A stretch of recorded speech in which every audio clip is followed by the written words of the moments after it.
from the Heart. Hello everybody and welcome back to Horror from the Heart. I'm Josh and this is episode 23. Today I wanted to talk about witches. Now I kind of mentioned a little bit of that in the previous episode where I was talking about the sanatoriums, because one of the sanatoriums was actually one of the places that had experienced Salem witch trial stuff. So it got me thinking, you know what? Witches would actually be a really interesting kind of subject to check out too. So dig up as much research as I could and stuff like that, because it's like we all know that the major tropes that go on with witches, pointy hat, ugly face and things like that, and in more modern stuff like that, more witches are more contemporary than anything, or they're the outcast woman, think of the movie like The Craft, something like that. But they actually have a pretty interesting history in their own right. Anywhere from the Salem witch trials, if you're here in America, you definitely have probably heard about the Salem witch trials and how bad that was. I mean, hell, we have so many damn movies out there and so many books and stuff out there about this stuff that you just can't really get away from it. But overseas, you go someplace like Europe, I'm not sure how involved you guys are when it comes to that kind of history and stuff like that. But here, it's pretty prominent, especially whenever we get closer and closer to being spooky time. God, I cannot wait till Halloween gets here. So many ideas. I love Halloween. I absolutely do. And that's one of the main areas here in America that we think of, when we think of witches. We think of Halloween and casting spells and Harry Potter and stuff like that. Of course, Harry Potter's a lot different compared to, the actual witches and stuff like that we kind of, like somebody like me grew up with. Or you have Glenda the Good Witch versus, the Wicked Witch of the West, from Wizard of Oz and stuff like that. But I dug out some facts, like I said, and I kind of wanted to, talk to you guys about that. And it's stuff that I didn't even know. So one of the things is that it's not actually known when witches came around in history. And it was actually thought that many of the witches from way back in the day were more like natural healers or wise women. So think like shamans and stuff like that, which is actually pretty, I think that's more on the nose than the idea of what we have nowadays as far as like what witches were way back in the day.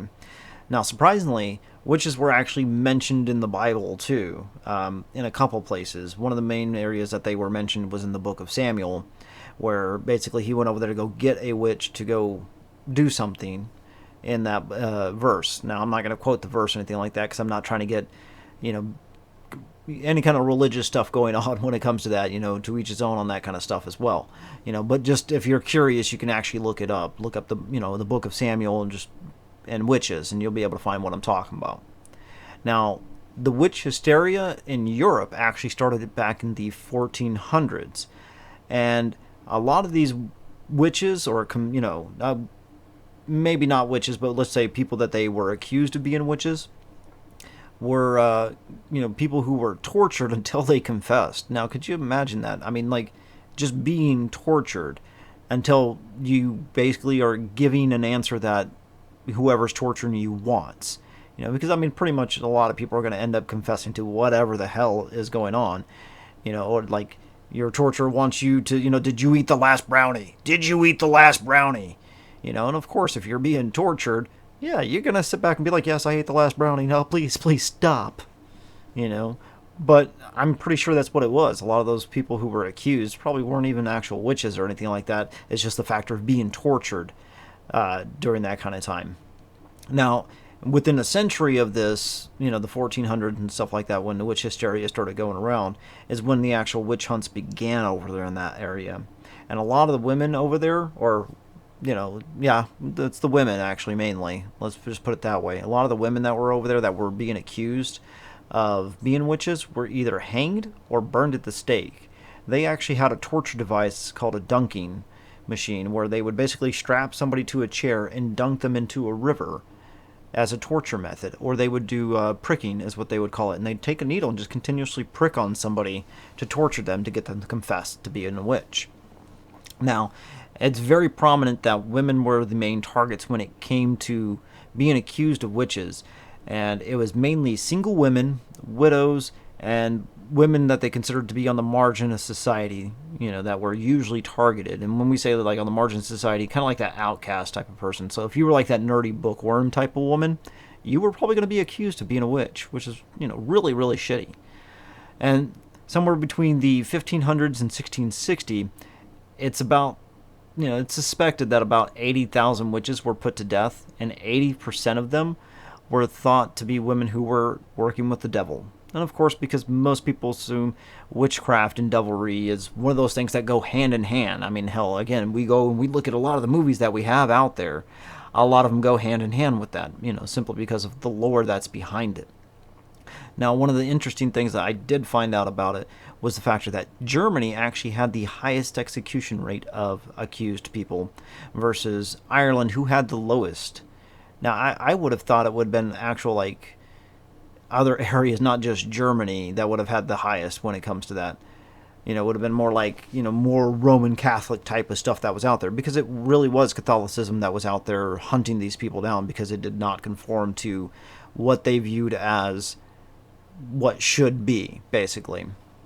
There was actually a book out there called the Malleus Maleficarum, or the Hammer of Witches, and in that book it taught you how to identify and hunt and interrogate witches. Now, we kind of speed up from there, and then we get into Massachusetts. 1692 is whenever the Salem witch trials began, and it was in Salem, Massachusetts. And the very first, thing that they said, hey, that was witchcraft, was done to a little girl called Elizabeth Parris. And she was 9 years old, and she suffered from fits and body contortions and uncontrolled screaming. Now, modern technology today and everything like that, we kind of have that idea that it might have been a fungus that was infecting her, not that she was actually having any kind of witchcraft done to her. And during that, there was actually 3 women who were accused of placing witchcraft within that area, and it was Sarah Good, Sarah Osborne, and Tibitua, who was a slave of, Miss Parris's, father and stuff like that. Now, Tibitua was tortured and everything like that, and she ended up confessing to being a witch and then accused the others of, dealing in black magic and stuff like that. So she kind of threw them under the bus and was like, no, what? Nope, I ain't doing this. They be witches. They be witches. And that's what she did.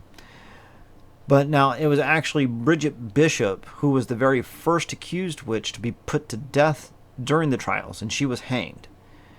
That's kind of like one of those ones where it's like, imagine just having a society, and we kind of do that in certain ways, but not to that kind of detriment. But imagine having a society where it's pretty much just accusations, no, actual physical proof of things like that, or just something you could just been pagan, in general, believing in Norse gods, and have that kind of stuff done to you. You were executed because you didn't believe and conform to how everybody else was.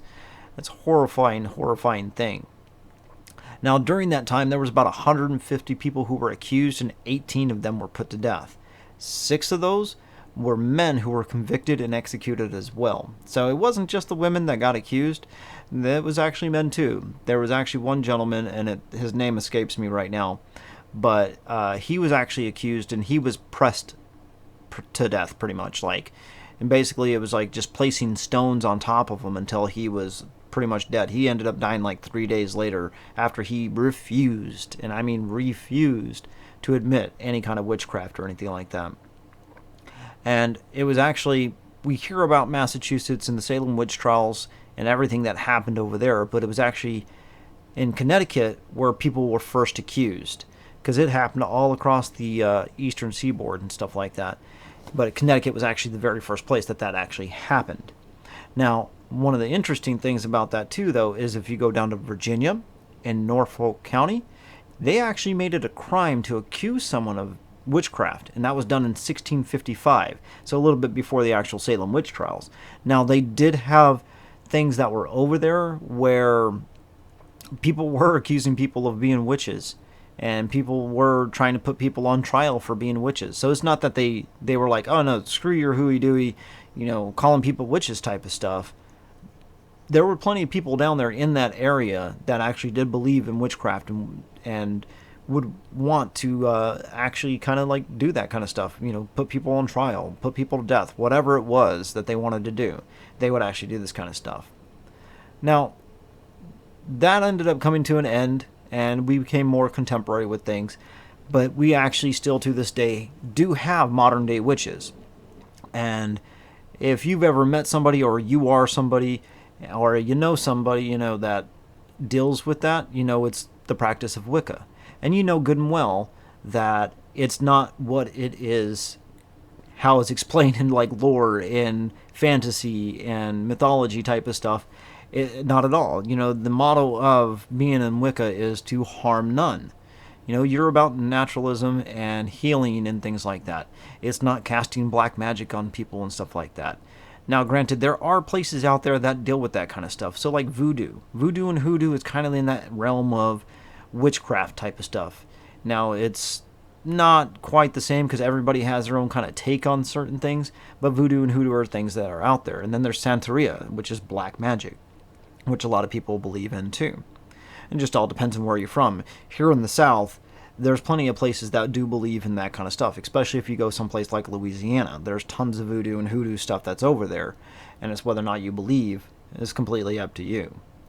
But modern day witches mostly who end up following Wicca, and this is mainly practiced here in the United States and Canada as far as I know. I'm not sure if it's out there, like, the Wiccan religion is out there in any other countries that are across the pond, or even in the Asian areas or anything like that. Or if maybe they call it something different. But that's one of those ones I always found kind of interesting, too, was just the whole history of witches and things like that. My thing is, I wanted to ask you guys, do you guys believe in witches? Do you guys believe in the magic that is there? Or is it one of those ones where it is just more like hooey-dooey type of stuff? Do you guys not really believe in that kind of stuff? Do you believe people can be put under spells and things like that? Or you can make a spell like love potions and things like that? Because that is one of those ones that was out there that people believe that witches could do, was love spells and things, or love potions and stuff like that. But I'm kind of curious if you guys believe in witches, or if you don't believe in witches, or did you guys know any of the facts and stuff like that I was able to press out to you guys today? If you're listening to this on podcast, wherever you're listening to this on podcast, leave me a review. Let me know what you think. If you like it, you like it. If you don't, you don't. Let me know what I could change to make it better for you guys. If you're watching this on YouTube, hit the like button, hit the subscribe button, of course, and share it out, both sides. Share it out to any and everybody that you can, because I'm trying to build an audience here, because I'm trying to build a discussion with you guys when it comes to this kind of stuff, not just throw stuff at you. So with that though, thank you if you made it all the way to the end of this, and I will see you guys in the next episode.